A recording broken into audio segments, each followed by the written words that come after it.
Alright, we're doing cloning part 2. And this time we're going to go on and see if we got any more. So he was, as we all know, Jeffrey Epstein was big into cloning. I thought it'd be interesting to finally go down that rabbit hole of cloning. And first thing that pops up after the last file I read is literally just a link with the subject being dog cloning, and the link is www.bestfriendsagain.com/ that's it. That's unless you're talking about the HTTP, whatever. But yeah, if you want to put in www.bestfriendsagain.com, like, that's gonna pop up if there's nothing suspicious behind it. And I'm wondering who is sending it to Jeff. I don't know. We'll never know. Probably. I don't. Hopefully we will. Maybe one of these scientists at one of these universities. So, this looks like a little bit more along the lines of what that first article was about. It's called Key References for Human Germline Genetic Editing. So, before we go on, the last Jeffrey Epstein file was EFTA 02439.014.pdf. The second one is that is the key references for human germline genetic editing. This one that I'm going to be reading now is EFTA 00804855.pdf. So the narrative outline of our project, Human Germline Genetic Modification, reviews nucleic acids, delivery methods for genome editing in zygotes and embryos. So a zygote is a little bit earlier on. If I remember my human development well enough, zygote is an earlier stage. Before you get an embryo, you get a blastocyst, then you get a zygote, then you get an embryo. So fertilized egg, blastocyst, zygote, embryo. If I remember correctly. I could be off on that, but I'm pretty sure I'm right. Review the methods available, limited in consideration of CRISPR and or sperm selection to enhance efficiency. Continuing on in vivo gene transfer into testes and sperm, developments and future application. Another good review, it refers to in vivo transfection of the statistical germ cells and testes mediated gene transfer was succeeded in generating transgenic sperm. So that would be like, if you know you got bad genetics, you might want to go ahead and get your sperm modified so you're only changing one or two genes, but the vast majority of what is your own genetics will get passed on to your kids. So I understand why that one exists, but I didn't realize that we were at this. Well, I guess I kind of did. I think I did read an article on this a while back where they were able to genetically edit someone's sperm. So, more on genetic transfer and sperm and testes. Got cell sorting, which can be very interesting if you really like science, because what they'll do is, if I remember correctly, the one that I was learning about when I was in school is they basically send cells through basically a chromatography, a sort of chromatography if I remember correctly, and then it can tell by the wavelengths that reflect off of the cell what type of cell it is, and then they're able to like sort the cells that way, and then sometimes they'll sort them first by weight, and then they'll sort them by the wavelengths that reflect off of them. And so a method for high purity sorting of rare cell subsets applied to TDC. Summary of cell sorting techniques, FACS/MACS/microfluid. Specific example here, a method for high purity sorting of rare cell subsets applied to TDC. And allows us to extract transgenic sperm even if they are a tiny fraction of the total. Sperm selection using magnetic activated cell sorting has been investigated as well. CRISPR, I remember when this came out, when the discovery for CRISPR-Cas9 came out, like, I think it was like a year or two into high school, or a year or two leading up to high school. Everyone was still talking about by the time I got to high school. And it was just like this huge deal that we could go in and actually edit the DNA. So efficient, precise knock-in with a double-cut HDR donor after CRISPR-Cas9 mediated double-stranded DNA cleavage, much improved method for CRISPR-based gene knock-in, and another related technique is MMEJ assisted gene knock-in. Both allow the insertion of transgenes at specific locations in the genome. So they could do gene editing before, but they couldn't do it as precise in the way that CRISPR-Cas9 did, and they couldn't do it as safely either. So that's why CRISPR-Cas9 was such a huge deal. It's like it was basically a guarantee that you could genetically edit something. So then you got base editing, with correction of the Marfan syndrome. I'm gonna have to start reading up on all this stuff again. I forget how fascinating I find it once I start actually reading papers, and I've just been trying to do other stuff with my life so I can be, productive. And it's like I could be reading a paper like this every day, and maybe I'll get somewhere, or I can go ahead and do this and potentially, have a better skill set that I can apply to the workforce later. I don't know. I'm very much into what will make me productive, and I think, eventually I'll just have to get back into reading all these scientific papers because it's just absolutely fascinating, and I think I could probably do research in real life. Anyways, correction of the Marfan syndrome, a pathogenic FB1N1 mutation by base editing human cells and heterozygous embryos. So I'm going to stop here for a moment. I'm going to stop reading and just keep looking, because there's nothing here that really suggests anything involving Jeffrey Epstein. It is very interesting science, and it's not science that you'll hear being talked about mainstream a whole lot, which is interesting, because it's like... Science that the Jedi would tend to do. Yeah, Sorry, I'm still on the Star Wars kick. No. Last video. Well, the thing about Star Wars that I appreciate that George Lucas did is that it explored cloning in a way that, we really haven't explored cloning in the sci-fi realm, and that is what would happen if we were to just make a whole bunch of people cloned from the same guy. I don't think I've seen that. Like, I've seen, I think it was called Duplicity, where the guy does it, but it's meant to be more of a joke. And whereas of Clone Wars, if you're talking about, once they do the TV series, which I don't think George Lucas had as much involvement in, but the TV series really explored, the moral, ethical issues of having, all these clones be made in mass and then being sent out to die for a war that they had no participation in. And then they have their own soul and they have their own minds, and they're basically born and bred and grow up being taught how to fight. And you see how they deal with that sort of the mentality that the mentality that brings upon them, and how they deal with all of this different stuff as they go on to this war and they bond with each other and all that. I thought that was really smart.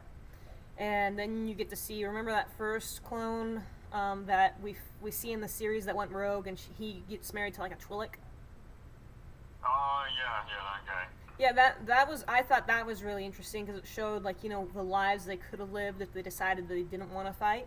And I always found it interesting that all the clones were just gung-ho to fight, they were just completely brainwashed in the fighting, or at least the majority of them were.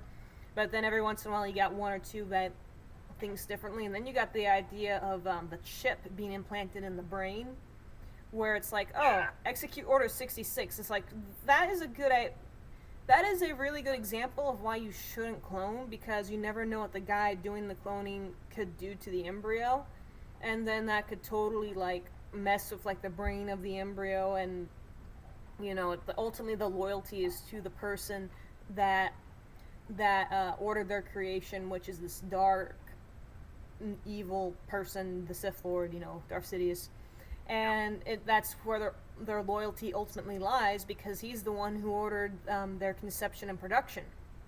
So, primary research questions, the very bottom of the file, it says, is it possible to reduce potential toxicity of testis-mediated gene transfer while maintaining efficiency? Can a small quantity of trans sperm be sorted out of millions of cells? Is it more practical to target sperm stem cells in the testes, or better to invest in RD, in vitro spermogenesis, or in vitro oocyte genesis, which has not yet been achieved for humans? And so we don't know. It looks like we do not know who sent this, who received this. I'm guessing it was received by Jeffrey Epstein. And it's just a bunch of interesting articles about cloning. Let's see, who else do we got? Oh, it says looks like a scam. So that's what I'm seeing. So it's from Jeffrey Epstein, his vacation email, to NEM, and the subject is dog cloning. It says, looks like a scam, clever, but scam nevertheless. I'm wondering if it's one of those things where it's like, I know about this one too, where it's like they say they're going to clone your dog, and they take like hundreds of thousands of dollars from you to get your dog cloned, and it is possible to do. The reason why it costs hundreds of thousands of dollars is because you get a lot of failed clones in the process of successfully cloning just one, and typically they don't live as long as the original.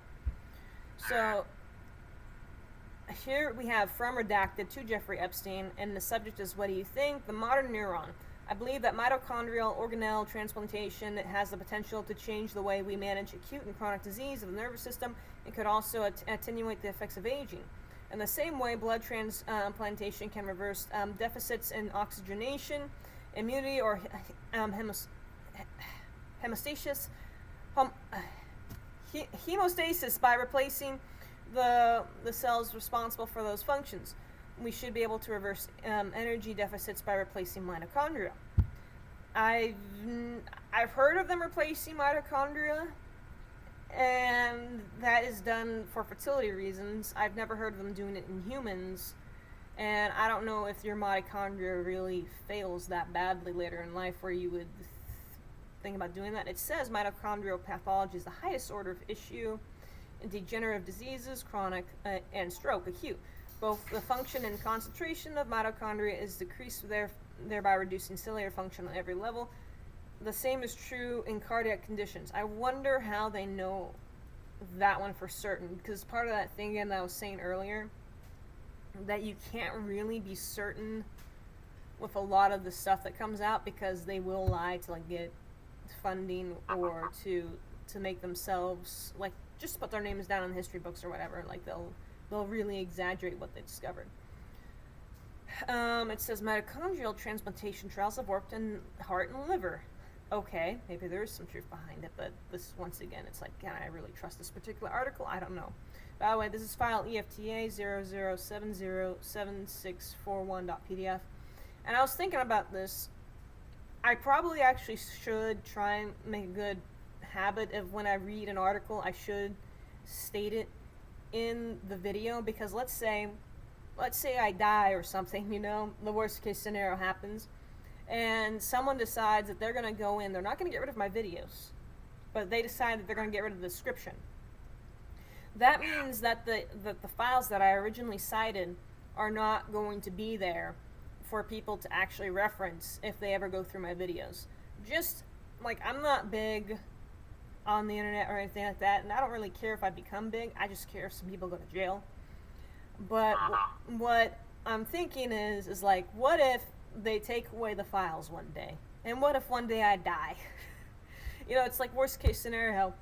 I need them to at least hear the file name, so that way they can write it down, and if they ever are able to reclaim the files, be like, okay, this is the file she was talking about in this scenario. So that is something for me to consider. I'll try and make that more of a habit in the future. I don't think I'm going to have to worry so much about getting killed. But even if it's just they delete the descriptions, like even I wouldn't be able to tell you all the different files I read from. So you got a lot of, abstracts from papers, from scientific papers, it looks like. And the nice thing is I can actually go look these up probably in like PubMed or something and read them if I want to. There has not yet been a failed transplantation trial. Implication: brain tissue should not behave differently. Mitochondrial transplantation from animal models to clinical use in humans. So it's it looks like it's from PubMed. I'm thinking that's what PMID stands for, PubMed ID. Let me see if I'm correct on that, because I haven't done PubMed in ages. I just want to make sure I'm correct. And it does mean that. That's exactly what it means. So, yeah. The benefits of having gone to school for biology. It's finally kicking in, man. It's like if my dad, he goes to school for zoology, and he doesn't really, he never used it in, like, his job, but, man, could he break down how DNA is built in a matter of seconds, and he remembers the name of, like, every little biochemical reaction and enzyme and whatnot, and he just knows it all. He knew it. He knows DNA better than any of my instructors did. It was insane. So I'm just seeing, like, it's a bunch of abstracts of different PubMed articles. So that's the nice thing, is, like, I can just go in, read them if I really want to, and I don't have to worry so much about, like, getting a virus. Not saying that they aren't on PubMed, it's just, like, it's going to be harder to get one on PubMed, as opposed to clicking on a link that I just see on one of these files, and then, oh my goodness, why is my whole screen just going berserk, and I'm seeing all these weird images. By weird, I mean, like, Jeffrey Epstein pictures, I don't want to see those.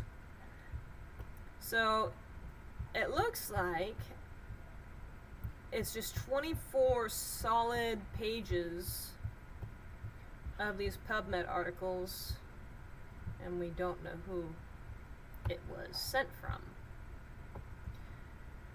Huh. Okay. Cloning skin organs. I'm wondering if we can come across maybe... Oh, this is like... Oh, this sucks. I can't read this. It's a handwritten note, but it's so faded. So what I think what they did was, they took this handwritten note, Xeroxed it into the system, and then it gets put into the files, and now all I can see is, like, the worst. It's like very faint ink. Like, if I had the original document, I could probably read it. It's going to be a whole lot harder to read. Now, you know what? Maybe I can download it and invert the colors later. Did I create a file for any of this stuff? No, I did. I don't think I did. I'm going to have to create a separate file. But if I can, like, invert the colors, I might be able to read it later. I don't know. But it says cloning on the top left, 2000-2009 on the top right. It says handwritten, Port Priory, not installed on computer. The possession of medical industry achievement funded. This is file number EFTA 0026695.3.pdf. Back we go. Death investigation. Well, I think this is for Jeff. And Bureau investigation. Yeah, on September 10th, 2019. Yeah, it's for Jeffrey Epstein. It's his investigation. It says Synopsis to upload CART process report for cloning and imaging process conducted on evidence items 1B1 to 1B18. This is file EFTA 000357728.pdf. I have absolutely no idea what is going on with this, other than it's from the FBI, and they're mentioning that it's, imaging processing conducted on evidence items. Okay, I don't know. I'm not an FBI agent. Maybe I'm overlooking something here, but there's nothing of interest. Okay, this is file EFTA 0185073.6.pdf. Sorry you can't make it. Did the cloning issue give you pause? And that is too redacted from Jeffrey Epstein. And continuing.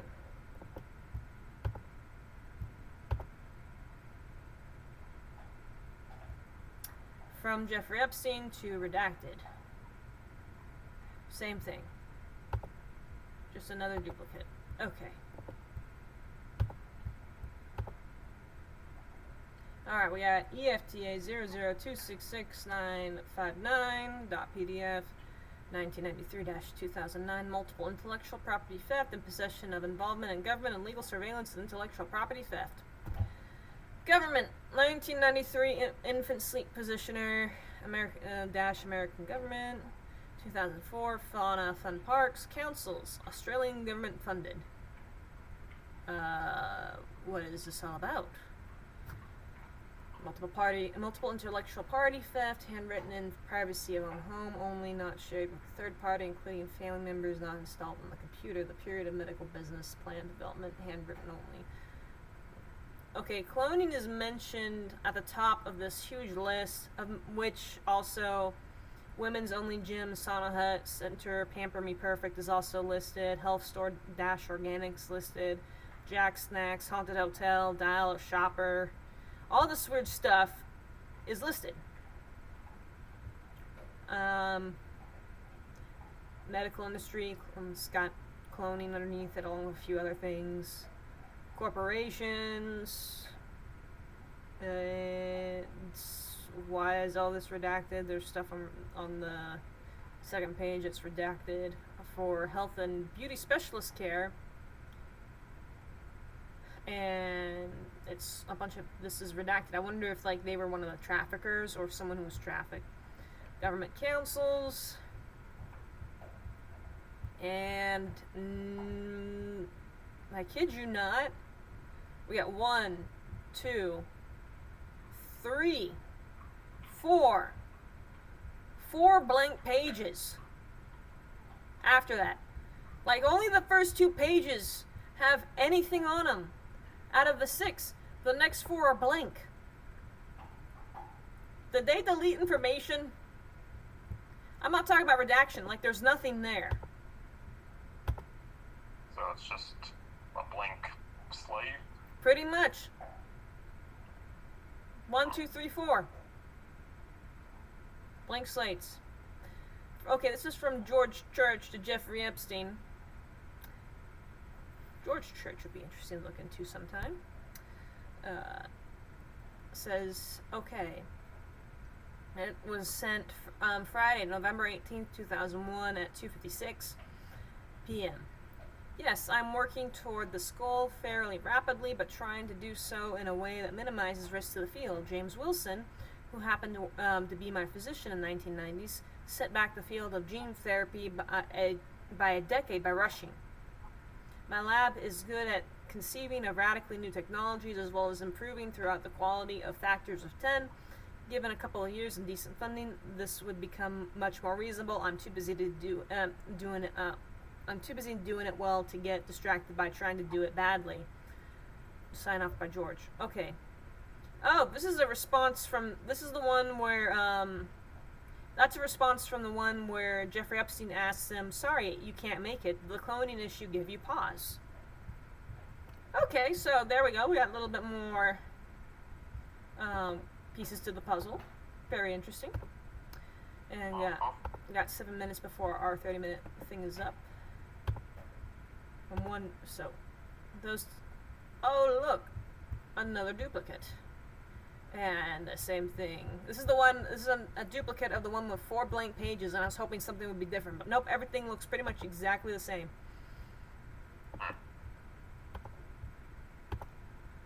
All right. So more on that conversation between George Church and Jeffrey Epstein. My lab is good at conceiving of radically new technologies as well as improving throughout and quality of factors by 10. Oh, that's the same thing. I already read that, my bad. Just use a different font.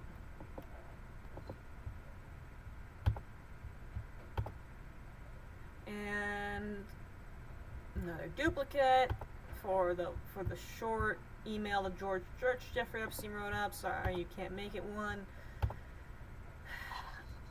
Why do you have to do this to me, stupid government? Why are you so dumb? Why is there like a million duplicates? Okay, I'm wondering if this is one of those things where it's like they're trying to bury like the real juicy information. So I'm going to read this one last one that actually is different. Then I'm going to freaking go ahead and go all the way to the end and see what they got there. Since we only got like 5 minutes left. Should we build a mind reader? It would use encryption, new understandings of the brain. We can involve the New York Academy of Sciences in one of our projects. I think it would be good for you as well as them. They have become ossified. Should we do a project on tissue regeneration and cloning? I'm excited to accompany you as a voyeur and on Mandarin's adventure. So this is from Jeffrey Epstein to Barnaby Marsh, who I'm guessing is another researcher. So I'm going to really quickly go ahead, go all the way to the end, last. Okay. Well, this is... Now, it does give you the option to go to the very end, so I'm wondering if maybe I should go towards the middle. But this one at the very bottom, the very last one, actually does say something interesting, so I want to open it. So EFTA 0082407.pdf. This is from Joshua back to Jeffrey Epstein. Subject: forbidden research. No, man, I was right on. This is interesting already. Forbidden? What do you mean for forbidden research? Thank you, Jeffrey, for still talking to me after that. I have taken a break. Redacted. Huge redacted line. I will take great care to not set myself up during a debate. It was most disgraceful. On a personal note, you telling Chomsky that he would try to be quiet so that he might learn something new was not a big help to your career. Attacking him personally made little sense. And no matter how hard I tried to calm you down, you went off on your own tirade. In the future, you and I should have a safe word that if I say you must stop, no matter how much you want to go on, it requires a stop. Where you didn't present arguments either. No, Martin and I thought well organized, but was highly emotional rather than rational and patient. So that sounds like... So it looks like there's a break. It doesn't look like a normal email. So the first one is, thank you, Jeffrey. Then there's like this break where it says, it's a weird, it looks like it was this one on a personal note, you telling Chomsky. It looks like that one is from Jeffrey Epstein to Joshua back. And I don't know exactly, because it's not like the first line where it says to and from, and it's just this weird... It looks like when they created this file, like they didn't put any consideration to make it obvious. But the next one looks like it's from Joshua Bach to Jeffrey Epstein. And so it says, Joy tells me that Romana, MIT's HR person, was not happy about the idea to make a deal with the student. I suppose you discussed it. Do they feel that MIT might look too shady if they tried that? So it says WRT, forbidden research. Here's a brainstorm I sent them a few weeks ago. Perhaps you intervened. Things we do not want to know because we seem too horrible and paralyzing to contemplate. How much time I got left? I got a minute and a half. So anyway, there is a significant probability, greater than 50%, that the U.S. and other countries will lose their coastal cities in the next so many years, 50 to 100, open air agriculture, and they're talking about developments. They're not talking about cloning right now. And so they're talking about apocalyptic stuff, but they're not talking about cloning. And we frame most end-of-life care in terms of cost. Most of the health expenses are racked up in the last year of a person's life. How much can we really afford to do? Talking about, like, killing humans, basically. It seems that people would prefer to die a few weeks or a few months earlier if they get to choose how and when, instead of having to wait until their vital organs have given up. How can we implement a culture and legal code of humane death? And they're talking about killing animals, things they do not want us to know, history. So we're talking about Benghazi, leaked U.S. tables, organization of Arab Spring, a little bit. It's nothing like groundbreaking. It's not like new information. I'm not seeing so much in terms of more of the cloning. I mean, it's interesting stuff, but he's like asking him like, oh, should we be doing this? Should we be doing that? And it's not really anything where it's like vital information or important information. And so, I don't know if we're going to get much out of it. Oh, we're now over the 30-minute mark. I wonder if the whole thing's saved. Because I know, like, I did make a payment where I can edit stuff and do stuff on my platform. But ultimately, this particular file, EFTA00824072, that one doesn't have anything as interesting as I thought it would be, but they did call it forbidden research, so I don't know, maybe there's more that they continued on, where they were talking about forbidden research. Maybe some of that they actually did end up doing, but it doesn't look like they did anything in that file. So I'm going to end this right now.